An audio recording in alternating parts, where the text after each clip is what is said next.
It's been about 8 months since Kylian Mbappe put pen to paper. But remember, way back, like 2 years ago, when everyone was buzzing about Jude Bellingham possibly heading to Real Madrid, well, guess what? There's a brand new English star climbing to the very top of Madrid's wish list right now. You see, if Real Madrid were to snag Alexander-Arnold, it wouldn't just make headlines, it'd shake the football world. We're talking about one of the absolute best right backs on the planet, and landing him would be a serious power move. Now, here's where things get interesting. One big reason Madrid's been so solid lately is because they've had dependable, battle-tested players sticking around for years. Guys like Carvajal, they've been the glue. A lot of fans still rate him as the full package at right back. He's tough, experienced, quick on his feet, and can bomb down the wing or stand his ground in defense. Even though he's not the tallest, he's scrappy in the air and can even shift to center back if needed. That versatility, it's super valuable.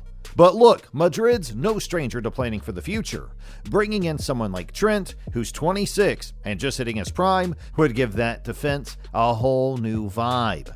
Now, before we go deep into this video, don't forget to hit that like button, subscribe if you haven't already, and let's get into it. If you ask the people closest to Trent Alexander-Arnold at Liverpool, they'll tell you straight up, the guy's different.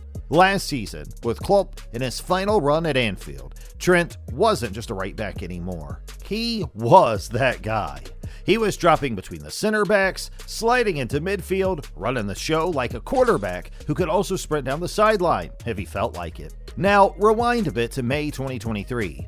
Trent actually admitted he didn't feel comfortable making those killer passes from the left side of the field. He told The Athletic that it just didn't click for him unless it was a big switch, and even then, those passes can only do so much. But in this new central spot, whole different story. Suddenly, the game opened up, and he could dictate everything. Where the attack started, how fast it moved, who got involved. It was like giving a gamer full control of the joystick after years of only using one button. And when this guy's got time and space on the ball, man, it's dangerous. The way he spots those runs and hits passes so clean, his teammates don't even have to break stride. That's elite. That's the kind of vision Real Madrid dreams about, especially now that Toni Kroos is gone. They've been starving for those pinpoint long balls, the kind that flip the script from defense to danger in a heartbeat. Yeah, Ceballos has stepped up, trying to channel his inner Kroos, dropping deep, pinging passes, but that slight hesitation, that extra beat before he lets it fly, well, it makes all the difference. Now, let's be honest, Trent's long passes aren't perfect every time. And sure, under the new coach this season, he's been a little more cautious with those crossfield sprays. But when he does hit them, well, it looks effortless. Madrid sees that, and they know it's something they can fine-tune and build around. And get this, out of all the players across Europe's top leagues last season, only one guy attempted more of those Hollywood passes per game than Toni Kroos, and it was Trent. Since Arne Slot took over at Liverpool this summer, Trent's been looking a bit more like a classic right back again. He's not hugging the touchline 24/7, but you can definitely see he's not drifting into those central midfield zones as much as he used to. That said, his ability to flip the script, well, that's what makes him so dangerous. A club like Real Madrid sees that. A guy who can stretch the pitch with pinpoint crosses, but who also has the football IQ to tuck inside and give them a whole new tactical wrinkle.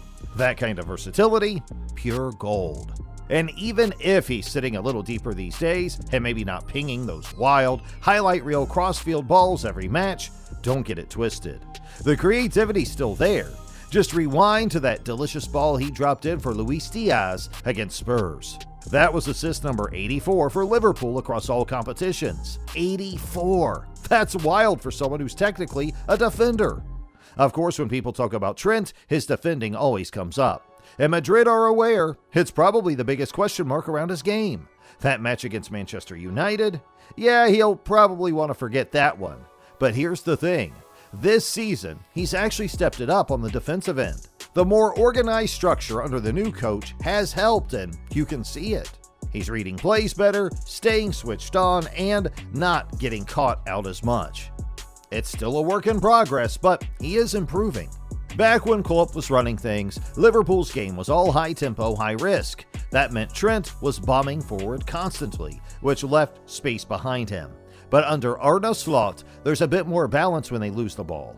That's let Trent show off some of his stuff that people don't always notice, like how sharp his positioning is in one-on-one moments. What's really cool is that Trent says his role isn't locked in at all. It shifts from game to game, sometimes even the middle of a match. He loves that challenge, like solving a puzzle on the fly, figuring out where he needs to be and when. It keeps things exciting, and it keeps him fully locked in. Man, just thinking about how scary Real Madrid could be next season should have every other team sweating already. Like, they're already stacked, and now they're talking about leveling up even more? That's nightmare fuel if your squad's trying to survive in Europe. So, to really break it down, here are 3 wild but totally possible ways Carlo Ancelotti could line up his squad with Trent in the 2025-2026 season. Let's start with the classic, if it ain't broke, don't fix it approach. Real are already cooking with what they've got, so it's not crazy to think they'll keep riding that wave. Just sprinkle in a bit of fresh firepower, and that's where Trent Alexander-Arnold comes in. He'd slide right into that right back role like it's second nature. No fuss, no confusion, just a smooth transition that keeps the system rolling. Now, yeah, that probably spells the end of the line for Dani Carvajal, and that's tough. He's been a soldier for the badge. But when you're chasing greatness, sentiment takes a back seat. With Trent in that spot, we're talking laser-guided, quarterback-style passes pinging across the pitch, opening up play, breaking lines, setting the tempo. The rest of the squad? Business as usual, but maybe even sharper. But here's where it gets spicy. We all remember the Trent in midfield experiment with England at Euro 2024. Southgate tried it, but it got scrapped real quick after a couple of shaky games. Dude was back on the bench before the tournament hit full speed. Still, the Real Madrid stage is a whole different beast. And pairing Trent with Jude Bellingham in the middle, well, that could be absolute fireworks. These two already vibe well together on international duty, and giving them a midfield partnership at club level could be magic. Even better, this setup lets Carvajal stick around in his usual right-back role, while Trent floats higher up the pitch where he can let his creativity fly. The skills are all there. He's got the vision, the touch, the IQ. He just needs the right stage to show it off and silence all those midfield doubters once and for all. Now let's talk about the big debate, his defense. People love to say Trent's a liability at the back, especially in the Premier League. But honestly, that narrative is starting to wear thin. He's more than held his own against elite attackers like Mbappe and Vinicius Jr., who, funny enough, could be his teammate soon.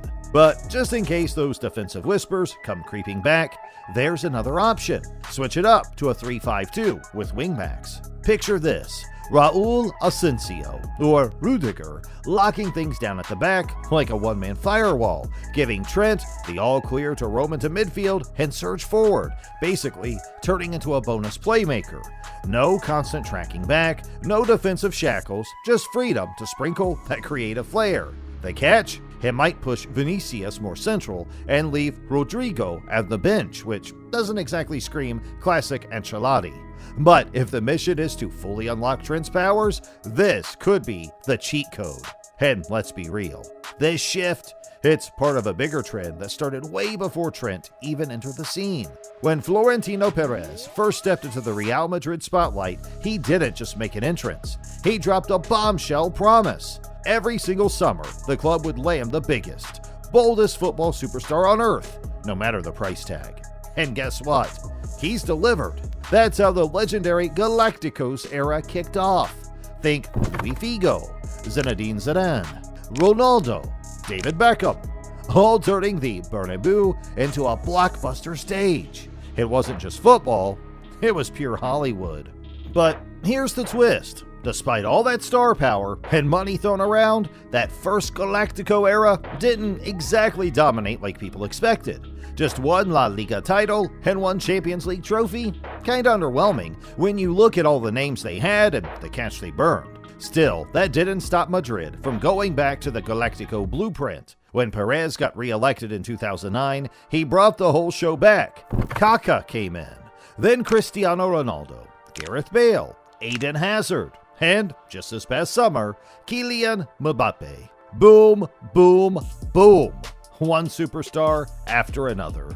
Now, sure, Trent Alexander-Arnold isn't your typical Galactico forward dripping in goals. But let's be real. If Madrid actually signs him, that would be a statement. His passing, his vision, that swagger on the ball, he'd fit right in with the rest of those elite names. Not just a signing, he'd be a Galactico in his own way.